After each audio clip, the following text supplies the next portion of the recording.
Isang mapagpalang hapon mga bata. Welcome to G4 Kids Show. At tayo po ay magsisimula sa ating pong bagong lesson sa linggong ito na pinamagatang ang alibughang anak. Halina't basahin natin ang salita ng Diyos sa oras na ito. Sinabi pa ni Jesus, ito po ay magtatagpuan sa Luke chapter 15 verse 11 to 24. Sinabi pa ni Jesus, may isang tao na may dalawang anak na lalaki. Sinabi pa sa kanya ng bunso, Ama, ibigay na po ninyo sa akin ang mamanahin ko at hinati nga ng ama ang kanyang ari-arian. Pagkalipas ng ilang araw, pinagbili ng bunso ang kanyang bahagi at nagpunta sa malayong lupain. Nilustay niya roon sa mga bisyo ang lahat niyang kayamanan. Nang maubos na ito, nagkaroon ng matinding taggutom sa lupaing iyon. Kaya't siya ay nagsimulang maghirap. Namasukan siya sa isang taga roon at siya ay pinagtrabaho nito sa isang babuyan. Sa tindi ng kanyang gutom at dahil sa walang nagbibigay sa kanya ng pagkain, halos kainin na niya ang mga pinagbalatan ng mga bungang kahoy na pinapakain sa mga baboy. Ngunit napag-isip-isip niya ang kanyang ginawa at sinabi sa kanyang sarili, labis-labis ang pagkain ng mga alila ng aking ama, samantalang ako'y namamatay dito sa gutom. Babalik ako sa aking ama at sasabihin ko sa kanya, Ama, nagkasala po ako sa Diyos at sa inyo. Hindi na po ako karapat-dapat na tawagin ninyong anak. Ibilang na lamang ninyo akong isa sa inyong mga alila. At siya ay nagpasyang umuwi sa kanila. Malayo pa'y natanaw niya na siya ng kanyang ama. At dahil sa matinding awa ay patakbo siyang sinalubong, niyakap at hinalikan. Sinabi ng anak, Ama, nagkasala po ako sa Diyos at sa inyo. Hindi na po ako karapat-dapat na tawaging anak ninyo. Ngunit tinawag ng ama ang kanyang mga alila. Dali, kunin ninyo ang pinakamagandang damit at bihisan ninyo siya. Suotan ninyo siya ng singsing at ng sandalyas. Katayin ninyo ang pinatabang guya at tayo'y kumain at magdiwang. Sapagkat ang anak kong ito ay namatay na, ngunit siya ay nabuhay. Nawala, ngunit muling natagpuan, at sila nga'y nagdiwang. Ito pong istorya, mga bata, na binasa po natin, ay merong isang bata na napakatigas ng ulo. Napasaway na anak. At siya ay nagrebelde sa kanyang ama. At dahil doon, siya ay lumayo sa kanila, pumunta sa malayong lugar, inubos lahat ng kayamanan na meron siya. At sa di naasahang pagkakataon, dahil sa kanyang pagsuway, siya ay naubusan ng pera, nagutom, at pumasok sa isang pag-aalaga ng baboy. Hanggang sa wala na siyang makain. At nung wala na siyang makain, napag-isip-isip niya, nababalik ako sa aking ama. At nagkasala ako sa Diyos at sa aking ama. At nang siya'y pababalik na, nakita siya ng ama, sinalubong ng ama, niyakap, at ipinakita ang pag-ibig sa kanya. Mga bata, meron lamang tayong ilang lesson sa pagkakataong ito. Unang-una, huwag na huwag ninyong ipagpapalit ang kayamanan sa inyong sariling pamilya. Mga bata, kapag laki ninyo, kapag meron na kayong pera, kapag meron na kayong kayamanan, huwag na huwag ninyong kakalimutan ang inyong mga magulang.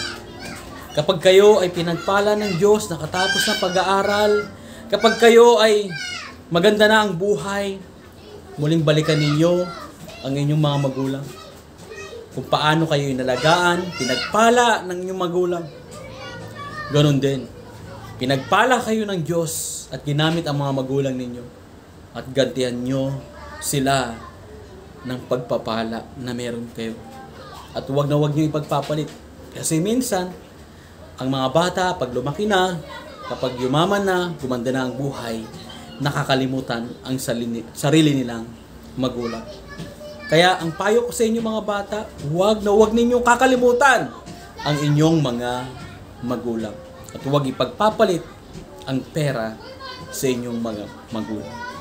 Pangalawang lesson natin, ibigay ang respeto sa inyong magulang at sa lahat ng tao. Biruin ninyo, buhay pa ang kanyang tatay ay kinukuha na ng ama, ng anak, ang kanyang mana. Sa kultura po nila, okay lang po yun. Pero sa bawat Pilipino, kapag sa ating kultura, hindi pwede yung mga bagay na yun. Ibig sabihin lang po, nawala ng galang itong bunsong anak doon sa kanyang magulang. Mga kabataan, mga bata, mawala ng lahat sa atin, wag lang ang pagrespeto sa tao.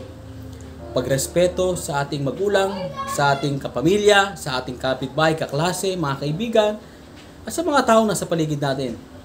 Mga bata, tandaan ninyo ang paggalang sa kanila, ang pagrespeto sa kanila, ang pagsunod sa kanila, ay may kalakip na pangako.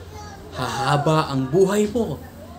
Ikaw ay magkakaroon ng mahabang buhay kapag nirespeto mo at sinunod mo ang iyong sariling magulang. At sa lahat ng tao na sa paligid mo, ibigay mo palagi ang respeto sa kanila upang ikaw rin ay respetuhin ng mga nasa paligid mo.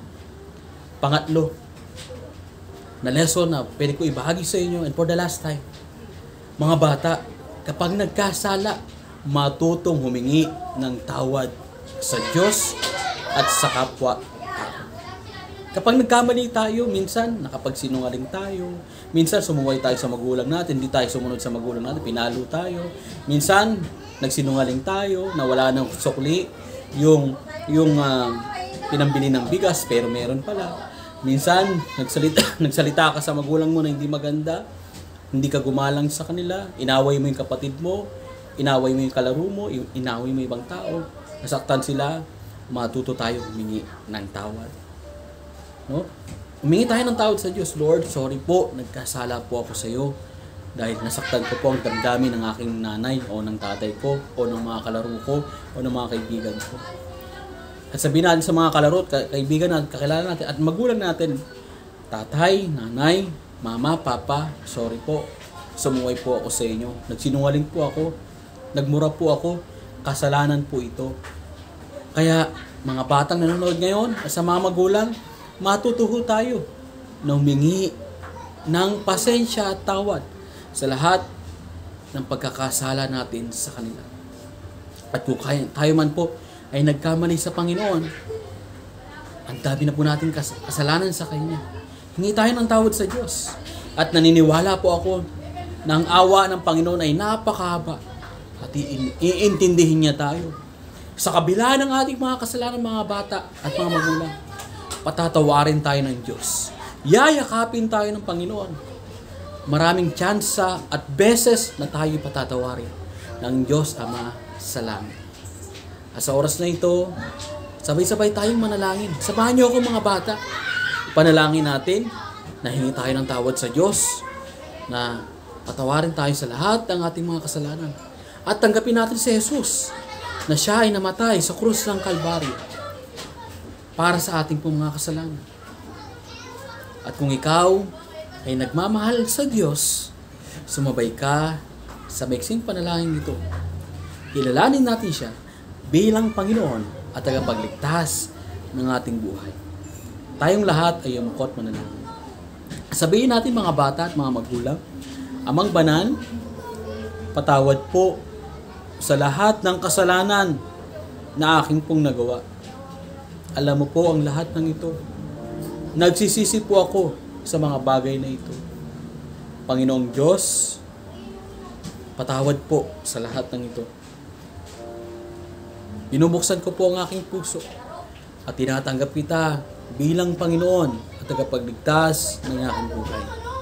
Salamat po sa iyong dakilang pag-ibig na araw-araw na binibigay mo sa akin. Baguhin mo po ako at gamitin mo para sa iyong kaluwalhatian. Sa pangalan ni Jesus, Amen and Amen. Muli, maraming salamat sa inyo, mga magulang, mga bata, at sa oras na ito, pakibahagi ang video na ito at marami pa ang matuto ng salita ng Diyos sa alibugang anak. Patuloy na mahalin natin si Jesus ng higit sa ating mga buhay. Ang ating pong memory verse sa Mark chapter 12 verse 30. Ibigin mo ang Diyos ng buong puso, ng buong isip, ng buong kaluluwa at ng buong lakas. Magandang hapon po sa inyong lahat. This is Pastor Kiko na nagsasabi, ang pag-ibig ng Diyos ay hindi mawawala sa atin araw-araw. Bagkus, ito ay mas lalong lumalago, lumalawak sa bawat isa. Hanggang sa muli, mga bata, G4Kids Show, signing off. Bye-bye!